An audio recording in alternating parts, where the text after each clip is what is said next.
کردم. اینو گرفتم 75 تومن، اینو گرفتم 50 تومن، اینو گرفتم 34,900، اینم گرفتم 40 تومن. این کسب سنگین‌تر و گرون‌تره رو میخوام آخر سر بازش کنم. پس به افتخار این گیرمیزی اون گل پایین گیرمیزیش میکنی؟ اوه گیرمیزی شد. بریم از این نوک زردی شروع کنیم که به سختی پیداش کردم.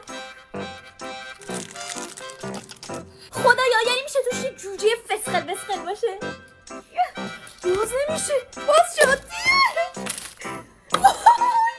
واقعا توش جوجه. باورم نمیشه. توش چیز بهتر خواسته بودم. یه دونه از اینا که مشت میزنه. این خیلی باله. خراب شد. یه دونه از این دفترهای رنگ‌آمیزی توشه. توش دستبند طلا. باورم نمیشه.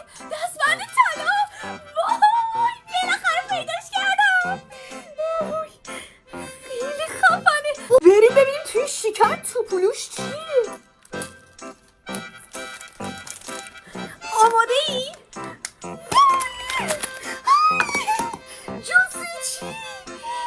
جوسی چه مردن کبوتی یا بنتونین. این چیه؟ از این ماشینایی که خودم باید درست کنم.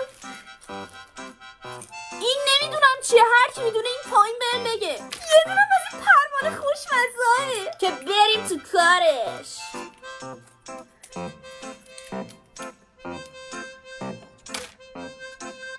بریم سراغ این بومت سنجیه که پرسر و صدا ترین لپ قرنه. یعنی میشه توش کلی شکلات خوشمزه باشه. نبود که. اینو نگاه. این چیه؟ یک دانم از این نقاب ها. استقلالی ها این پایین اعلام حضور کنن. به هم میآید یا نمیآید؟ حالا نوبت این گاوگاوی است که از اول منتظرش بودیم. هر کس این کارتون رو میدونه به هم بگه کارتون چیه.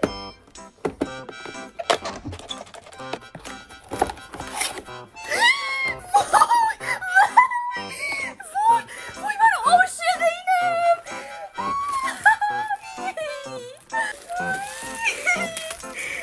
کلی برچسبه از این آدم ها هدیه‌ای. عاشق اینم. اگه شما مثل هم میدونید این چیه این پایین بگی. خیلی گنده است. خیلی گنده است.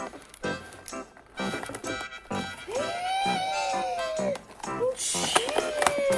فکر کنم ماشین دیوونه است. چقدر من خوش شدم.